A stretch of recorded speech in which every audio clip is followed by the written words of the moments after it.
saat ini kami sedang singgah di Jalan Malioboro pasca Lebaran di tahun 2022.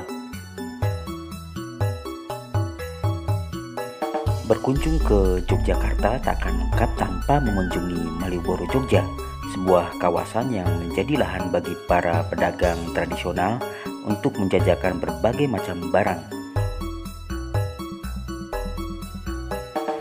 Terletak di posisi yang strategis, kawasan Malioboro dapat dijangkau dengan mudah karena terletak di pusat kota, berbatasan langsung dengan kawasan Benteng Vredenburg dan 0 km.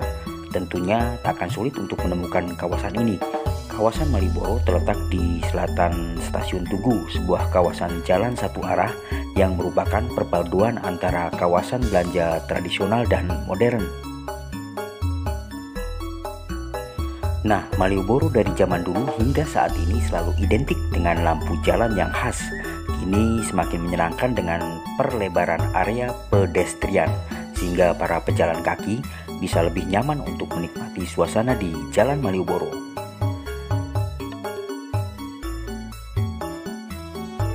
Siapa yang tidak tahu dengan kawasan Malioboro Jogja? Karena kawasan ini merupakan jantung kota serta simbol dari kota Yogyakarta. Bahkan sebagian orang serasa belum lengkap ketika datang ke Jogja belum mampir ke Malioboro.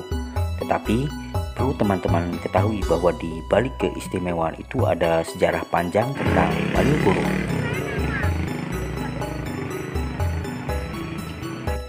Diawali dengan keberadaan Keraton Yogyakarta pada abad 18, Jalan Malioboro Jogja masih berupa jalan tanah tanpa nama.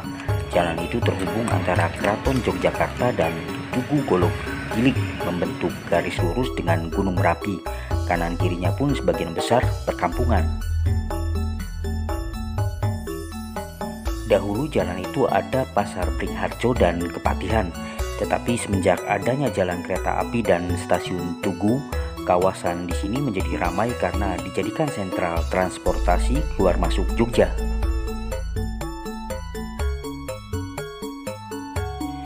Dengan berada di Malioboro, teman-teman bisa mendapatkan tempat wisata menarik seperti Pasar Beringharjo, Masjid Siti Cirjanah, Hamzah Batik, Benteng Vredenburg, Taman Pintar, kemudian Kilometer 0 Jogja, ada Museum Sono Budoyo, kemudian alun-alun utara dan selatan, Museum Kereta, Keraton Yogyakarta, dan di sini pun ada hotel yang sangat dekat seperti Grand Ina, Hotel Neo, Pop Hotel, dan Hotel Ibis.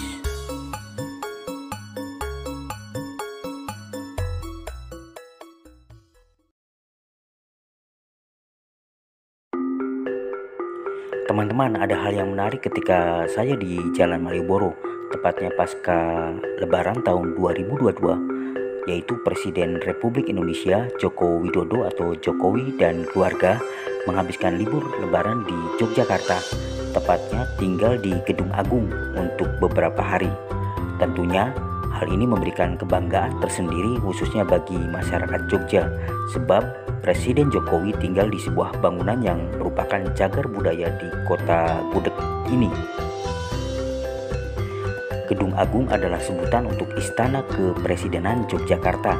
Gedung Agung ini juga dikenal sebagai Gedung Negara yang berlokasi di ujung selatan Jalan Ahmad Yani, Kelurahan Mupasang, Kecamatan Gondomanan, Kota Yogyakarta.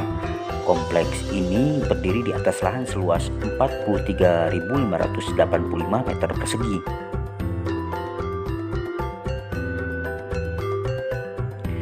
Wah, ternyata teman-teman, kini kawasan wisata dan ekonomi Malioboro sudah berubah. Perubahan itu terjadi setelah keputusan pemerintah memindahkan lebih dari 1.800-an pedagang kaki lima atau PKL di sepanjang Jalan Malioboro dan Jalan Mataram ke lokasi baru. Perubahan tersebut tentu perlu diketahui oleh para wisata maupun warga lokal yang berkunjung ke Malioboro. Selama ini, Malioboro sangat dikenal dengan deretan PKL yang berjualan di sepanjang jalur pedestrian baik di sebelah barat maupun timur di Jalan Malioboro.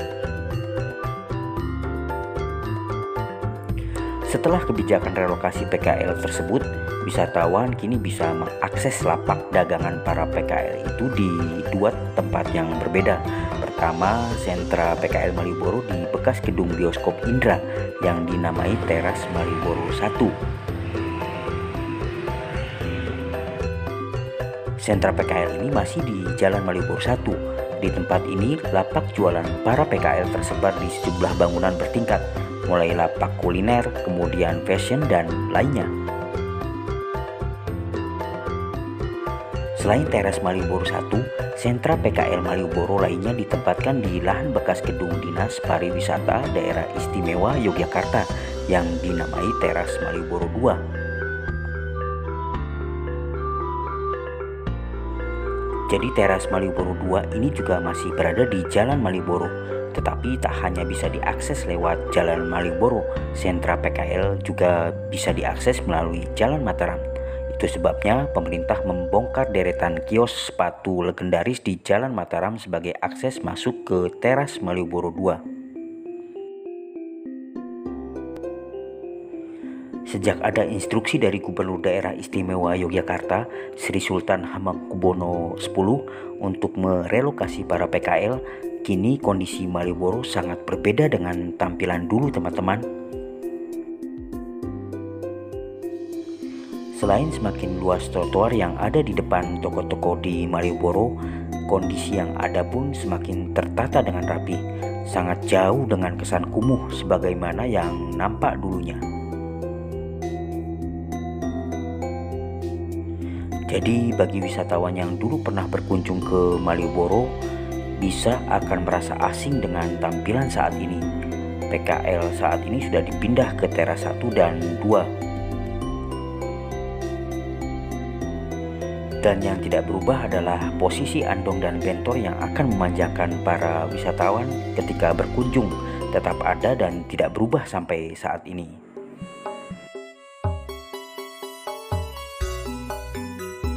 Bagaimana teman-teman?